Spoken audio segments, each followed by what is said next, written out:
Hey, what's up? Kendi Malak coming at you hot. And I'm excited that you're here today. I'm just going to talk about the spider web trap that we all seem to get caught in when it comes to our bodies and our mental health and achieving our health goals so that we can feel like the best, most glowing and energetic go-getter like versions of ourselves that we know that we truly are.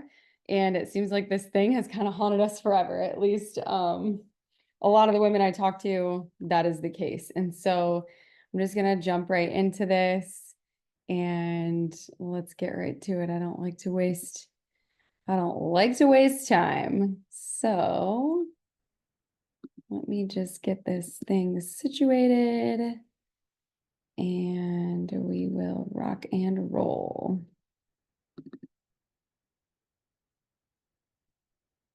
Come on, little puppy.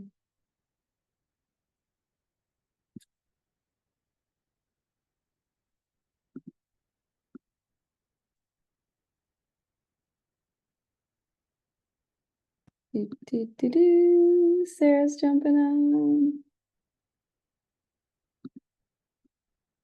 I wonder if I can get this screen share to work today. Or if it's gonna, oh, Kathy's here. What's up, ladies?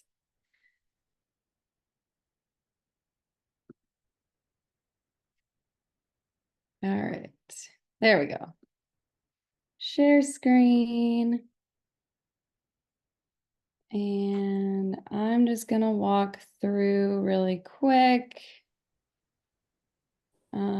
My little spiel here. If you are new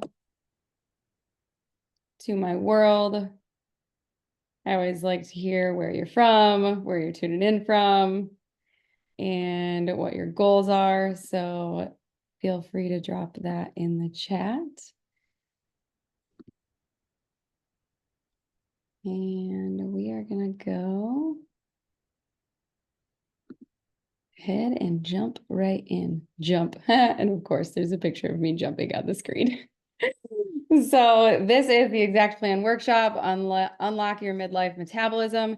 And I'm just going to go through a little bit of backstory here, and then we'll jump into live Q&A as well towards the end. And any questions that anyone has or any direct application that you are curious about, that is what we will dive into. So you are not broken. I think this is one of my biggest messages that I could possibly blast on the internet and everywhere I go is that you are not broken.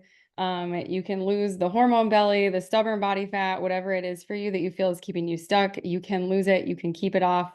And if you've been hanging around for any amount of time, you know that I will tell you, you also don't have to give up your favorite foods in order to get there. So a lot of women, I'm just going to be moving us around, I guess, because these words are on the screen and I want you to be able to read. Some people are very visual. So this is kind of how this all starts. And I know for a lot of women that I talk to and coach and myself, this starts at a young age, cutting calories, whether it's through actual calorie restriction or Weight Watchers, any type of diet like Atkins, eating clean, Whole30, doing body challenges at local gyms, HIIT classes.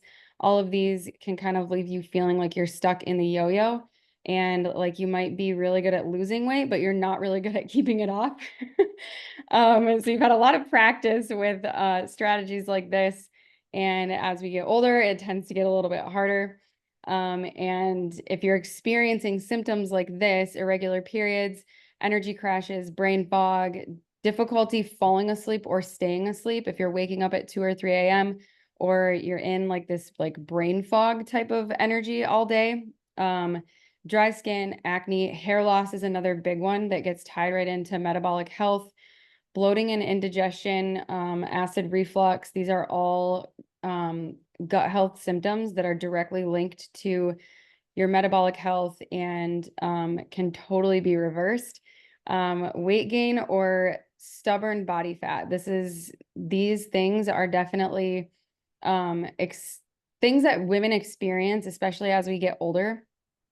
And then irritability and mood swings. So this can go right hand in hand with irregular periods. It can also just be something that's kind of happening all month long. So a lot of women that I've talked to and coached and that have been through this process actually also complain of like anxiety, depression type symptoms as well. So these are all things that can be directly linked back to your metabolic health, and just diving into like, for some people it feels like this as well. It's like, where the heck am I going to get the mental emotional space to even dive into this?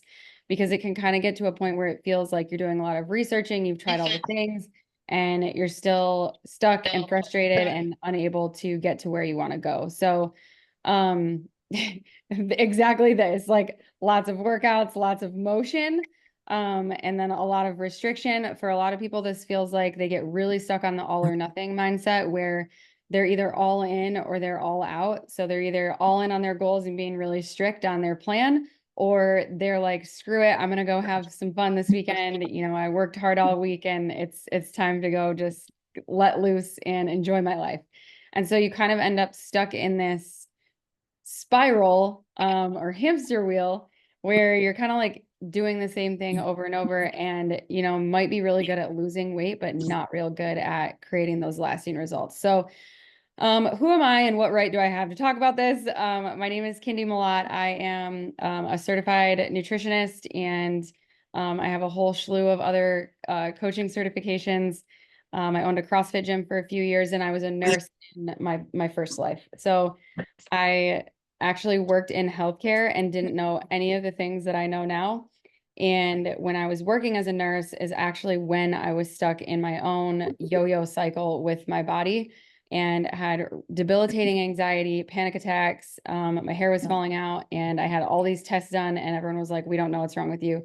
Here's your anti-depression and anti-anxiety medications, and have a fun time." So it was a crazy thing to be stuck in that and then find my way out and turn around and look at the gap in the healthcare system and even the mental health care system aspect, and just kind of decide that I was going to lead the charge in my own way as much as I could to really bring the truth to women so that they don't have to be stuck in this cycle anymore. And that's what I've been doing for the last 6 or 8 years. So if you want to get down to the nitty gritty, it's probably more like 10, but I wasn't actually coaching. I was just sharing what I was learning at that point. So my approach is very different. I think that's what we need, is a whole different approach to the way that we look at our bodies and our hormones and our metabolisms and our food and ourselves. And so we focus on ditching that all or nothing, not buying into the restriction, eliminating the guilt around having fun and enjoying foods with your kids and fun time with your family. Get rid of the yo-yo and all the industry standards, really just break the rules and get you to a place where you're really fueling yourself and your body, and you feel better than you've ever felt before. That's the goal. So the ripple effect, when you approach it this way, is that you are more focused, you're more patient, you're more productive, more confident, you have more energy, you have better relationships. And that's because this is all tied back to our mental health, and our mental health is directly tied to our physical health and our metabolism. And so these are real life outcomes that have come from the inside of the program and some of the stuff we're going to talk about today. And really digging into what does this look like on a tactical level today, as far as just food and metabolism. There's a whole lot more to this that I could dive into that we won't have time to today. We have an hour. So, but this is definitely something that impacts the way that we show up in all areas of our life. And I've had people go through this program and start businesses. I've had them get promotions. I've had them start nonprofits. I've had people just do all kinds of epic things because they were able to have these breakthroughs and have more energy and actually feel more confident and more like themselves. And so that's the power of this ripple effect. This video doesn't play. I don't know why, but I tossed it in here, but this is Chelsea sharing about how she went through the program. She has anxiety or she had anxiety and had meds for that, and just kind of decided that she was going to take a different approach, found me, stalked some videos, jumped in and created some pretty insane results. She just shares in this video how she was very stuck and how she got unstuck through learning how to properly fuel her body, that a lot of her anxiety was coming from not knowing how to fuel her body, and then also just not even being able to recognize her own stress. And so there's a big part of this process that goes back to stress management. And so this was a little video clip of her sharing like her experience in the program. So this is her during one of our internal challenges, just going for a walk, having a little cocktail, getting her steps in, but also having some fun, and her transformation pictures right here. And this actually, I should have her send me updated pictures. I just talked to her the other day, and she's even more lean now than she was here. So this is something that she's adopted as a lifestyle, never feels stuck or restricted, and is able to really take it and run. Stephanie, kind of a similar story. She works in a leadership role at work, and had done all kinds of things. She's an athlete in high school, and a really driven person, a go-getter. She's the go-to person in her life for everything, and always present at all her kids' events and things like that. And nothing that she had ever done prior had addressed her relationship with food, which was tended to be her downfall, and that stress management aspect. And so this really changed the game for her as far as that goes, and some incredible results. I tossed in here my own journey. You know, I'm one that I'm not gonna teach something that I don't practice. So I just show like, you know, this was me drunk and, you know, on my yo-yo. This is a binge weekend for me. I was off track here. This was at the high end of a 20-pound swing. And then this was, you know, a couple years later when I figured this out, and I went through all three of my pregnancies, all 3 C-sections, and been able to rebuild my body because of the foundation that I have with my metabolism and my mental health, that gives me the ability to get back to a place where I'm really feeling like the best version of myself. And actually what I teach here is also the reason I was even able to get pregnant, because my metabolic dysfunction was so bad that I had a lot of miscarriages, more than the average Joe. So this is something that if I wouldn't have hired coaches and gotten certifications and figured this out, that I don't know what would have happened, because the doctors at that point were telling me that I would never be able to carry a baby. So that's kind of crazy. So this just kind of is the picture of what it used to be for me. It was 105 pounds and 129 pounds, and I would not let myself go past that 129 mark. And I was very restrictive in that. And now, like, I don't live like that at all. I'm active with my kids. I eat ice cream, I lift weights, and I adhere to like some very basic principles that allow for some great results. Crystal, same thing here. Her baby was actually 9 months when she joined. She has also created some really insane results, and she didn't have a workout history when she started. She was not working out, and now it's like a major part of her routine. So I think we can all agree that we kind of have this goal where we would like to look healthy, fit, toned. We want to look like the reflection of someone who puts in the hard work and dedication that we do. So I think one of the most frustrating things for a lot of women that I talk to is the fact that they feel like they're putting in a lot of effort, they feel like they're doing a lot of things, but that they're unable to actually create the body that reflects that, and the body that actually reflects who they truly feel like they are inside. And so this is, you know, a couple pictures that people have sent me when I've asked them, like, what do you want to look like? What's your goal? And so this is across the board, like people want to look feminine and fit and healthy, toned, lean, and confident. What happens for a lot of us, and I was one of these too, where we get stuck in this spider web. I hate spiders, but it's a spider web of basically lies, and it's been going on for years. And all of these weight loss companies and, you know, the weight loss medications, the diets, the detoxes, medical weight loss. I don't remember the exact number, but it's a multiple billion-dollar industry, and they only make money if people are stuck.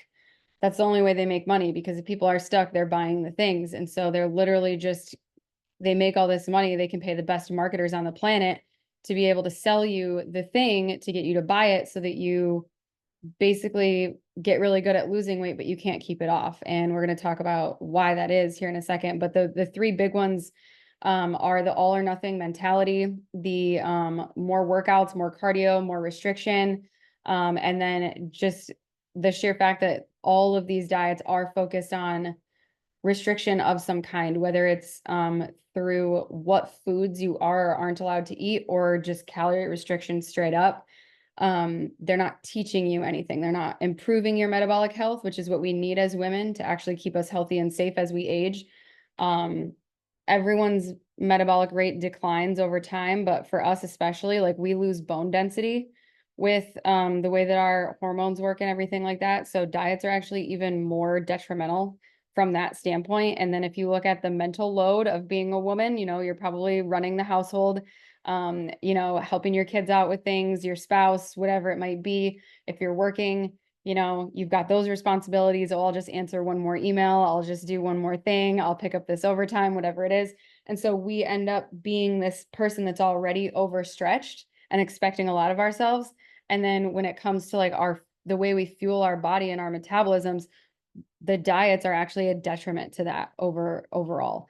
And so just looking at that from a big picture standpoint, it's like, these are the things that this is the spider web we all get caught in, is the all or nothing, the calorie restriction, and then the more strict approach, more cardio, more, when more actually decreases our health mentally, physically, and metabolically over time. So it kind of ends up feeling like this kind of a thing where you're like, okay, well, I can stay on track for this amount of time with whatever strict protocol that I've decided to adopt. But then if there's a vacation, someone gets sick, you've got added stress at work, or you go to a fun weekend cookout, where you automatically feel like you're off track, right? And then you start beating yourself up, or, when you jump back on, you get really strict again.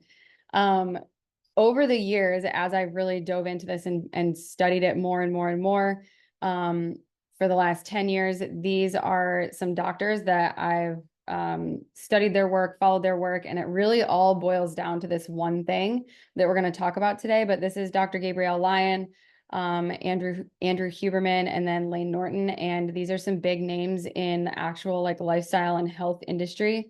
And they've all got multiple platforms that they're on, and books you can buy and things you can look up, but it really all comes down to this one core thing.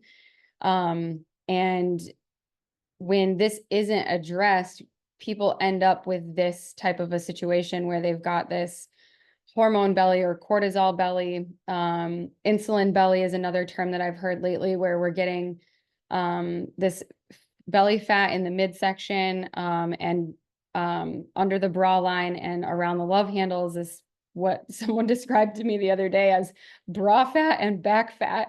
I had never heard the term for it before, but she filled me right in. So this body fat stored in these areas is coming from metabolic dysfunction, and it's coming from hormone dysfunction that is stemming from all the things we kind of just talked about, which is being engaged in those yo-yo diets or weight loss attempts, or just not understanding your body at all and being overstretched and, pushing yourself to keep working and keep up with everything when really you're maybe not feeling so great, and you've got some of those symptoms that we covered in the beginning. So a lot of women that I've talked to over the years have been to their doctor, had their hormones tested. They've been to a naturopathic doctor. They've been put on supplements. Maybe they've hired other trainers and nutritionists, and, every single thing that someone has told them to do hasn't gotten them the result, or they haven't been able to sustain it long term. And it's because most people aren't looking at the entire person. They're not looking at the entire lifestyle as a whole. So even if you say like, oh, it's your cortisol, and they give you some supplements to take, that doesn't fix the root cause of why the cortisol was high in the first place.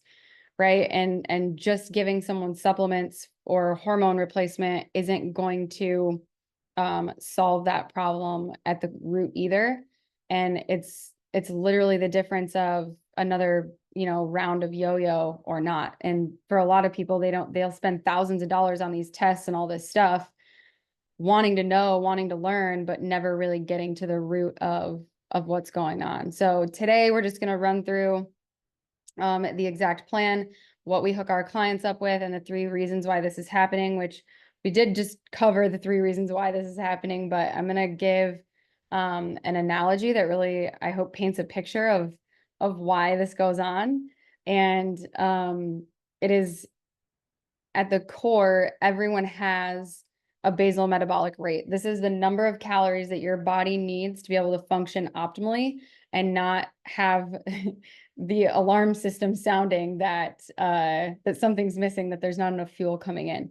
So I call this the Netflix and chill, because if you were literally just gonna lay on the couch and do absolutely nothing, this is how many calories you would need to take in to just do Netflix and chill. So this number is obviously different for everyone, but dependent on your lifestyle factors, your probably I was going to say your current metabolic rate, but your current metabolic rate is a reflection of the last 90 days for sure, but usually years of what you've been doing habitually.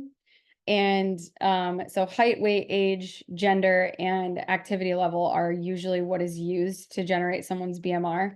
To keep it super simple today, we're just going to use an activity multiplier of 12. So that keeps it really simple for math reasons. And anybody who wants to run through this today will be able to go ahead and do that. So for somebody who is, say, 190 pounds, this is going to give them their calorie target for I'm trying to pull up my calculator.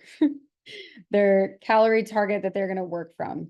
So when we take this into account, we also want to take into account what you are doing currently, because if you are under eating consistently right now and we throw you into this number, it's going to totally overwhelm you.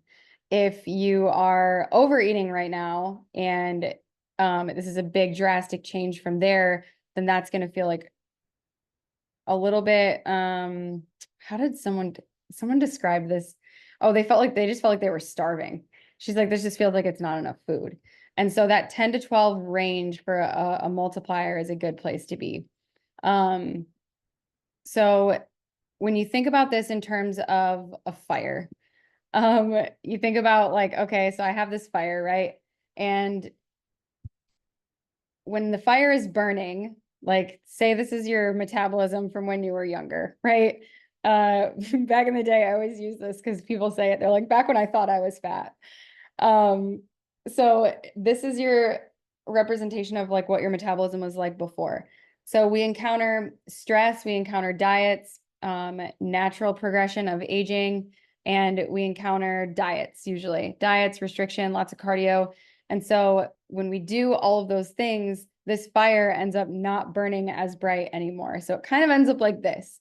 It's like, yeah, I've got this goal and I feel kind of somewhat like I'm on track, but I actually just need a lot of coffee because I'm really tired. Well, the reason that is because the fire, literally, when you stop putting logs on the fire, when you stop putting enough food in and enough sleep and enough stress management and self-care and, higher stress at work and all these things, the fire starts to go down. So it's not burning as well as it did when you were younger. And so the fire gets smaller, right? And so I talked to somebody the other day, they said every time they restart this diet that always works for them, that they feel like crap, they get headaches, and they feel like they have to chug a bunch of water because they thought the headaches were because they were dehydrated or because they cut out caffeine. In all actuality, come to find out, the headaches were because she's not eating enough food. So when I calculated this out for her, she was like totally floored that actually, implementing a couple of things, she's like, I don't have these headaches anymore and the scale's actually dropping. So this is what's happening. That fire gets smaller. You kind of start getting some symptoms. You might see the scale move and feel better at first, but then you kind of end up feeling like crap, and it doesn't make those symptoms go away. And that's a big sign that the way that you're approaching your health and your body isn't the right way, because any weight loss approach that's actually healthy for you should make you feel better simultaneously. Any symptoms that you're having should also be getting better and improving. And if they're not, and they're getting worse, or you're getting new symptoms like hair falling out, nails breaking, like anxiety or trouble falling asleep, anything like that, then that's just a sign that that approach is probably not actually helping your metabolism. Now, it's not to say, so essentially what then happens is like, we end up with this very tiny flame, and we're feeling pretty miserable, and feel like we're not allowed to have any fun. And maybe the scale's moving, because the scale will move. Like these kind of approaches, like the scale will move. If you're really metabolically adapted, the scale will stop moving. It will stop moving. It won't even work. It won't even matter how strict you are. The thing will not move, and you'll kind of feel like crap.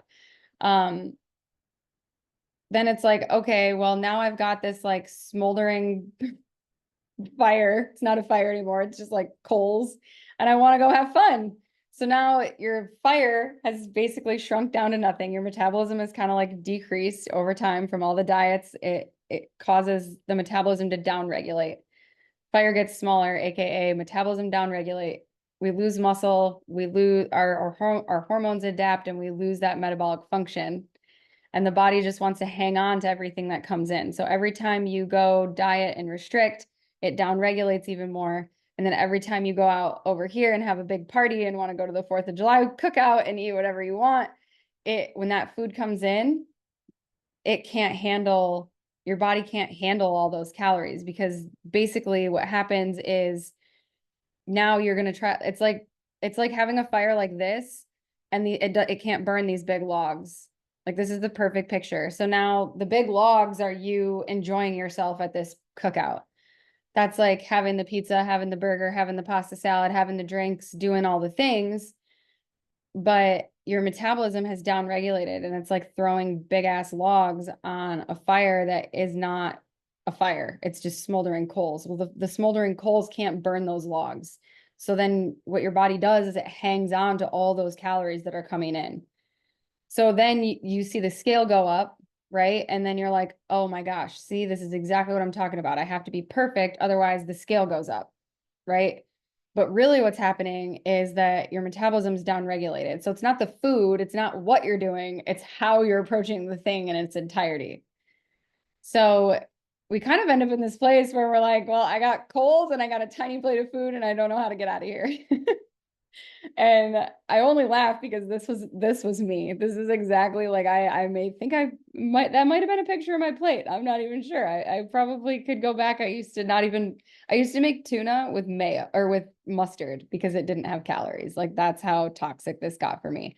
And so all we want to do is rebuild this fire so that we can be happy and have a fun time and dance around the fire, right? We want to have a humming metabolism. We want to feel like young and alive and strong and fit and healthy and athletic and have a lot of energy, and have good digestive health, and all of that fun stuff. So just to go through, these are the 3 things that happen when we approach just the body fat as like an end all be all, instead of approaching the body fat as a symptom. Because body fat is a symptom, just like indigestion and bloating and low energy and brain fog. Like these are all symptoms of metabolic dysfunction. So a lot of times people are trying to treat the symptom. So they treat their body fat with cardio and diets, and they treat their maybe they're treating their anxiety with meds, like Chelsea was told and like I was told, and they're treating their 2 p.m. crash with extra caffeine, and they're treating all these symptoms separately instead of understanding that at the root, it is the metabolism. And if we can address that through lifestyle, then we can win long term and get rid of the symptoms. And so the stress of life and the stress of diets have a negative impact on our body's nutrients. So there's nutrient deficiencies that are closely linked with being in restrictive diets or just not paying attention to your eating habits. So a lot of times people will straddle this line of truly changing their lifestyle and dieting. So you basically kind of get stuck in this all or nothing of I'm on track and I'm being healthy versus I'm off track and I'm not, right? Instead of stepping over the line and being like, I'm all in for the lifestyle and healing it at the root. And a lot of people, even when they join our program, they kind of straddle that line a little bit for a while of even the lifestyle because they're still trying to treat the plan like they're still trying to like hack the plan instead of just like really focusing on the habits and the mindset behind the things. So nutrient deficiencies are a big one because whether you're paying attention to your habits or not paying attention to your habits, you're going to get nutrient deficiencies because stress puts extra demands on the body, which means we rifle through nutrients faster. So if you're restricting foods, you're going to get nutrient deficiency. If you're not paying attention to what you're eating, then you're going to get nutrient deficiency. If you aren't focused on the right foods at each meal, providing those nutrients, then you end up in this place where you're deficient and your neurotransmitters don't produce the way they're supposed to, your hormones don't produce the way they're supposed to, and those two things literally dictate like all the things that happen inside of our body, like our mood, our energy, libido, everything, mental health. And so there's this mental health aspect that the stress coming here is like, feeling like when you're on track, you're not allowed to go out to eat. You're not allowed to go to a social event. You're not allowed to XYZ, whatever, have whatever food that it is. But then there's also the mental health aspect of like just not feeling good in your body, not feeling strong, not knowing how to get to where you want to go, feeling defeated, feeling like maybe this is just how it is. There's a lot of mental health issues that stem from this place too. There's more I could go into there, but I think I'll just leave it at that. There's just the the at the core of that one really is just being able to prioritize yourself. And I think the last thing that I want to say about this is like we've been taught that it's better to undereat, right? That undereating isn't unhealthy, but it is. And so this is where I was talking about where people will straddle the line of actually addressing it at the root versus, that all or nothing back and forth, is that they think, because we've been conditioned and taught by diet culture, that eating less is better and restricting calories is better. So it doesn't matter if you skip lunch. It doesn't matter if you fast and skip breakfast. It doesn't, like, those are good things. Like skipping meals is a good thing, when in reality it's not, but we're conditioned that it's okay. So now you've got the stress of work, the demands of your life and the mental load of like managing your household or whatever. And you're associating that it's healthy for you to skip meals. It's healthy for you to undereat. But what that's actually causing is nutrient deficiencies and metabolic adaptation and mental health issues. So I think that is one of the biggest ones I see, is that people just work through their lunch, or they have like a salad for lunch that if they're eating healthy probably doesn't have half as many calories and nutrients as actually what it needs to have. And so they're not actually truly fueling themselves. What this then creates is muscle loss. And when we have muscle loss, that goes hand in hand with bone density loss. And those are the two biggest problems for us as women. I worked in long-term care as a nurse, and I can't even tell you how many people I watched get prescribed the same 6 medications in a row, and also the number of women that either came in from a broken hip and then that was the beginning of the end, or broke a hip in rehab or long-term care and that was the beginning of the end. So for us, this really does come down to not only our mental health, but our physical health as well. Like if we want to be, I always say, I want to look good naked. I want to live a long time. I want to wipe my own ass until I die. And I want to be the great grandma that's on the dance floor at the weddings. Like that's what I want. And so when we talk about stress and diets, this literally is taking away from the quality of life that we have and the quantity of life that we have. And so it's a big one. And then the last one I'll say, as it relates to stress, is that a lot of people, when they don't have healthy habits to support their well-being, they're doing a lot more drinking than they should be doing. They're doing a lot more mindless scrolling than they should be doing. And they're doing a lot more swiping on Amazon than they should be doing. And that is not words out of my mouth. That is words out of clients' mouths. They literally will come back and say, like, I didn't realize that I was using drinking to cope with my stress, and that was contributing to these metabolic deficiencies that I was experiencing. They don't realize, because it's just, you're just stuck in the day to day, and you're mindlessly scrolling and dissociating and avoiding and tuning out. And, it's not to say that you can't scroll, drink, and swipe. I'm not saying that, because you can. I'm just saying that the way that we deal with stress shouldn't be just that. It could be a little bit, but not just that. The next one is just the food. So when it comes to the types of foods you're eating, the way you're building your plates, the way you're laying out your day, and then also the way you're laying out your week, this comes down to, there's one of two camps. There's people who really overeat, and don't pay attention to how many calories they're eating. I've had people, come in and they're explaining their normal day, and then they get in and they start tracking, and I'm seeing like all these things that they never told me, that they never shared. And they're like, holy crap, I didn't realize I was consuming 600 extra calories of whatever XYZ things throughout the day. Bites, licks, tastes, hitting the drive-through, Starbucks coffee. Like, they just don't realize how fast it adds up. Someone brings something into the break room, or even people who've worked with other coaches before, just not realizing that they're not weighing and measuring their food correctly. And so that's a big one. Some people are overeating or not paying attention. Some people are in the camp where they're under eating. Both cause metabolic adaptations. Both will cause problems. And so when we look at this, it's the types of foods that you're eating. It is also like the times that you're eating and how your body's responding to those, because that's going to tell us a story as well. And then the way that you're laying out your day, the way that you're laying out your week and your weekend, because for most people, those two things are different. And really being able to strategize a plan so that you're not riding this roller coaster of, I eat like I'm overeating, undereating, right? Because if you undereat during the day, you're prone to overeat at night. And if you're undereating at any point for consecutive days in a row, and then, you hit your weekend and you overeat, you can still be in a place where your body just wants to know what the heck is going on, and it doesn't when you're in that pattern.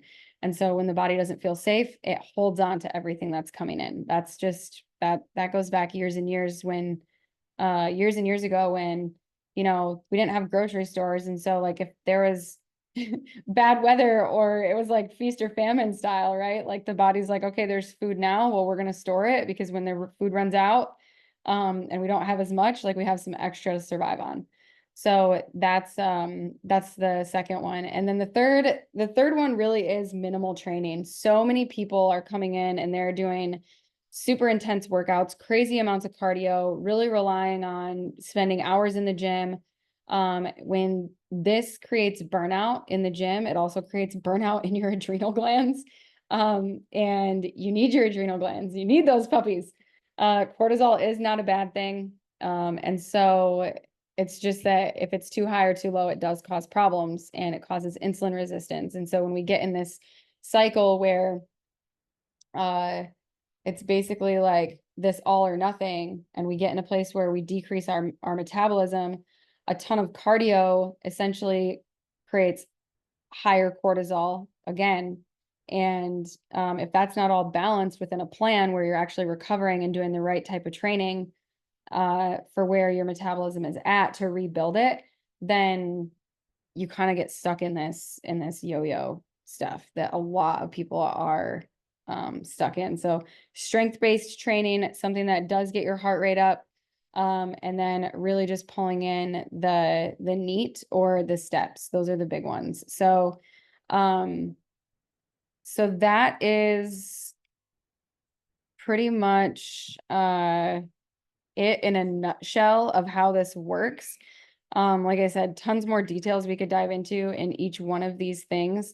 but I really wanted to outline the plan, the way that this is laid out inside of the program, the exact plan that we dive into are really these three things here. It is making sure that of the stress that your body is under or has been under, that we're healing that and that we're addressing that from all those four main modalities.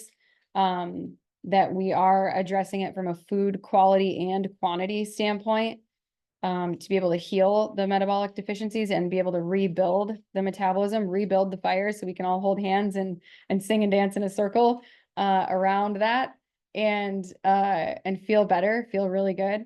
And then the third one is just making sure that the way that you're training, the way you're moving your body, in two different types of training. And really, I guess if you were going to get real specific, you could say three, which is strength training, also having a way to get your heart rate up, as well.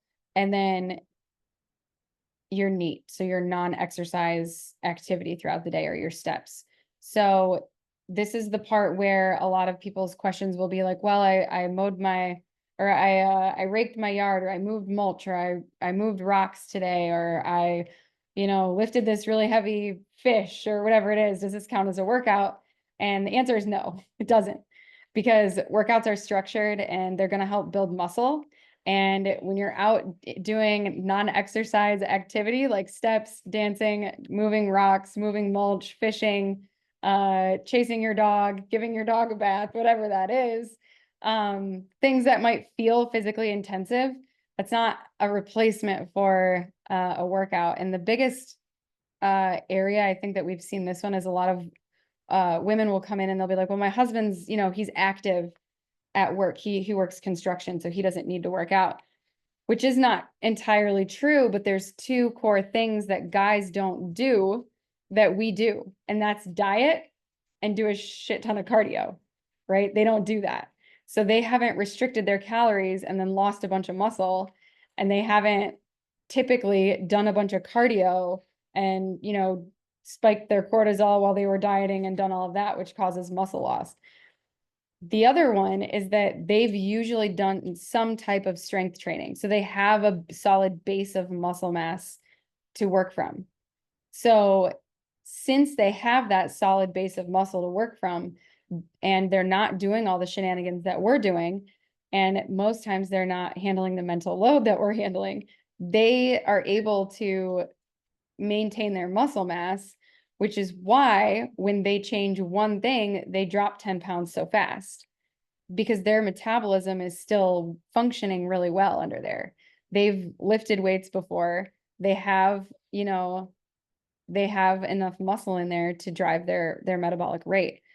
When we've done a bunch of diets, had a bunch of stress, deprioritized ourselves in whatever way that looks like, and done a bunch of crazy workouts and lost muscle.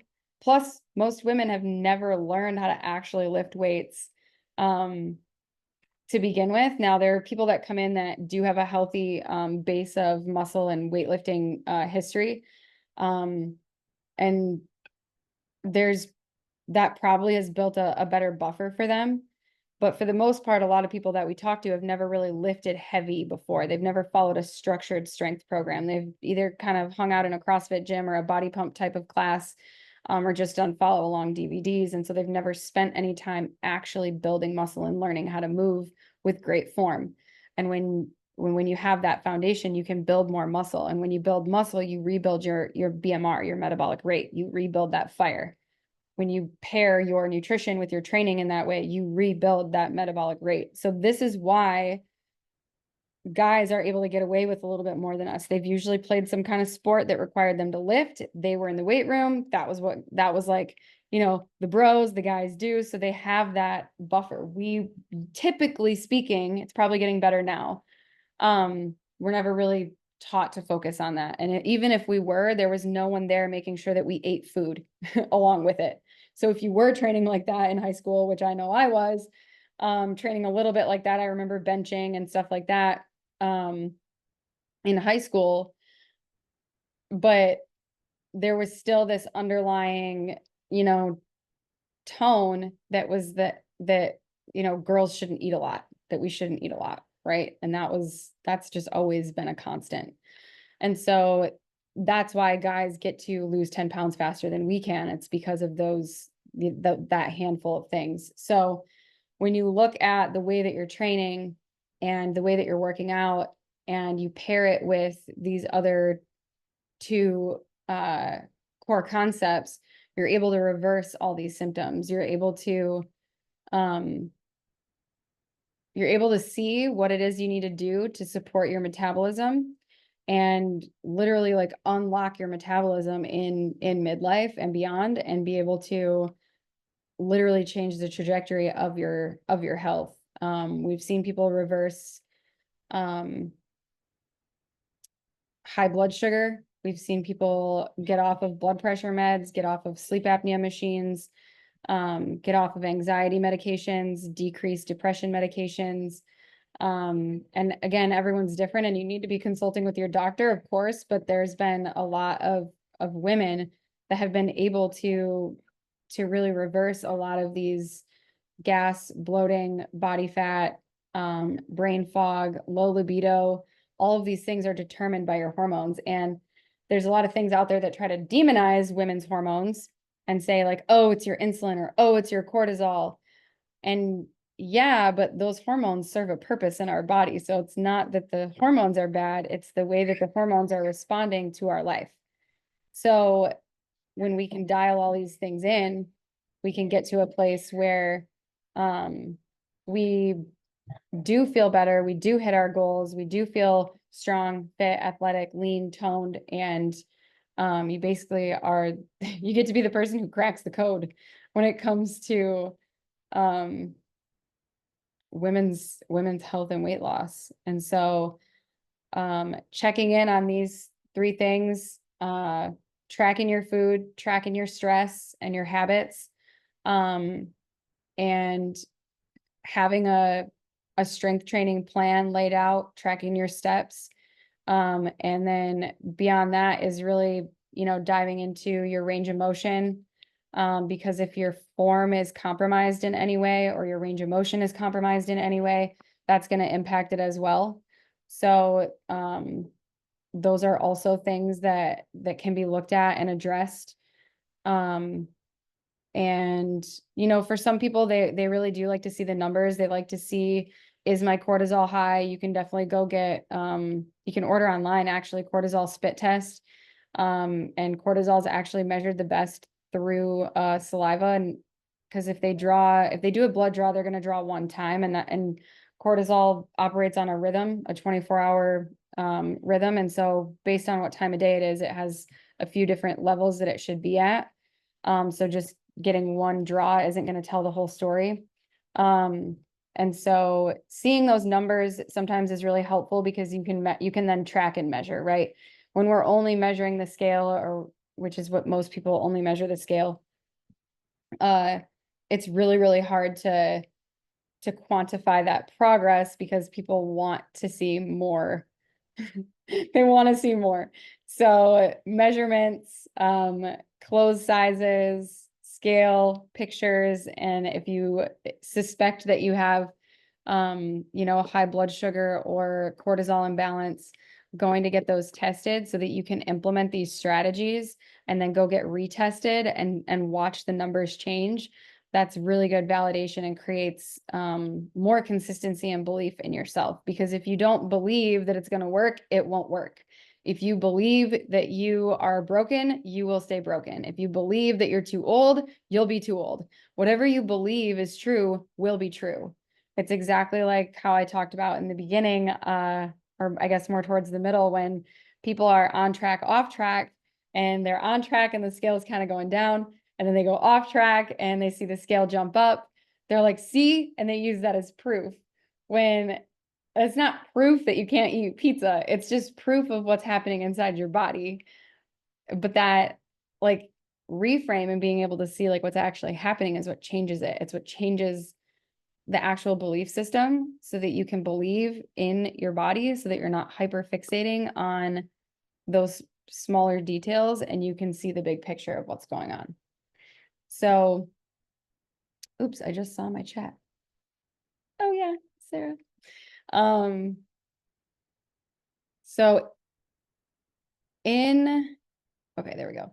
So in the big picture, it is literally just those three core things. And of course, there's things inside of the things, but that is kind of all the pieces and how to pull that together so that you're not feeling stuck, so that you're not feeling like you're in the dark, and that you're really able to address it at the root and rebuild your metabolic function so that you can eat more food, so that you can have more freedom. And it does take time. And that's another thing that, that billion-dollar weight loss industry tries to sell people is, here, fix this in 30 days. You can get a long ways in 30 days. But if someone's trying to sell you this is going to solve the rest of your problems in 30 days, they're lying to you. And if you take anything away from this workshop, it would be that it's going to take longer than 30 days if it's been going on longer than 30 days, which for most people, this is a kind of somewhat lifelong thing that they've wanted to achieve. So it does take some time, but it can be done. And if you believe it can be done, it will be done. So,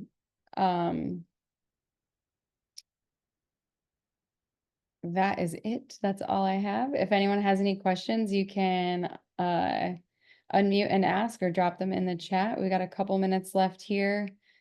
And I want to make sure that if anyone has questions, that I'm able to answer those.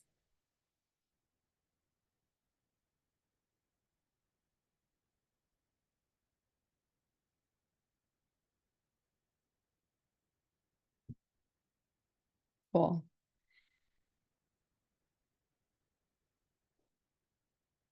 All right. Well, I will say, I'll leave you with this. Understanding where your current food intake is at and understanding where it needs to be is step one, so that you have a picture of where you are and where you need to go. And then progressing yourself towards eating enough food is super important. You just are taking that total calorie number. And this is the simplest way to start, is taking that total calorie number and dividing it by 4. Or if you prefer to eat 3 times, you can divide it by 3.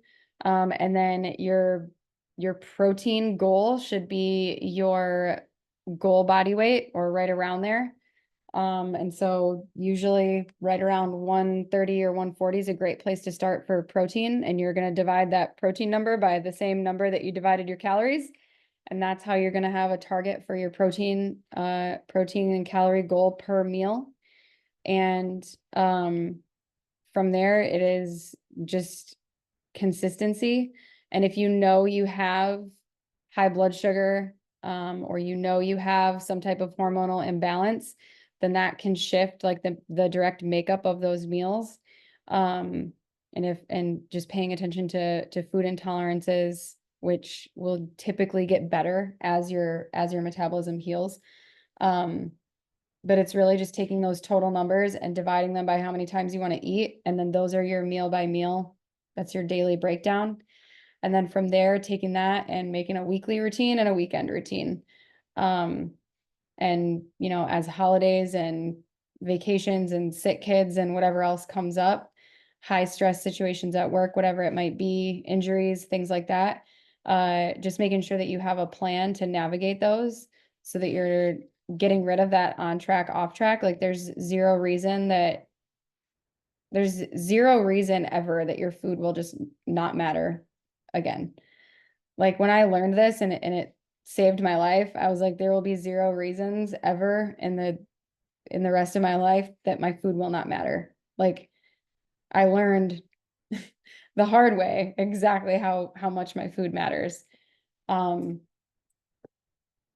I just decided that it would always be a non-negotiable for me from that point forward to eat exactly how I've been eating for the last 10 years. And so pacing your protein out throughout the day will help you hit that goal, but it also helps increase your metabolism as well. There's a whole bunch of science and nuance I could get into around that, but very tactically, just pacing your calories and your protein throughout the day. and you naturally are fasting. Every night when you go to sleep, you are already naturally fasting.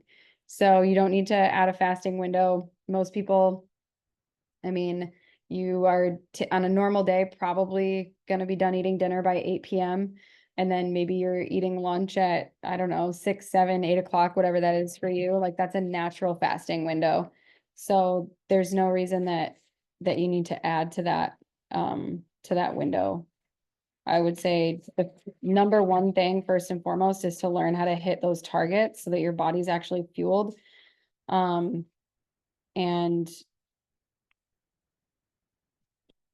I would say in the last, 6 years as we've actually been coaching, I've never seen a case where fasting changed anything for the person as far as results. So, it's been my experience that people struggle to get their calories in, and follow the plan that they lay out for themselves, without eating in a window of time. Never mind if you add a time dynamic into it, that just makes it more complicated. So, simple always wins. Simple always wins. Simple and flexible. So, all right. Well, I hope this was helpful and informative for everyone, and I hope that you got some major takeaways out of this. Thanks for coming to hang out with me. And if you think of any questions in the meantime, just drop them in our Facebook group, shoot me a message and ask away. Otherwise, I hope everyone has a good rest of your Sunday night, and we'll talk soon. Thanks, Cindy. You're welcome.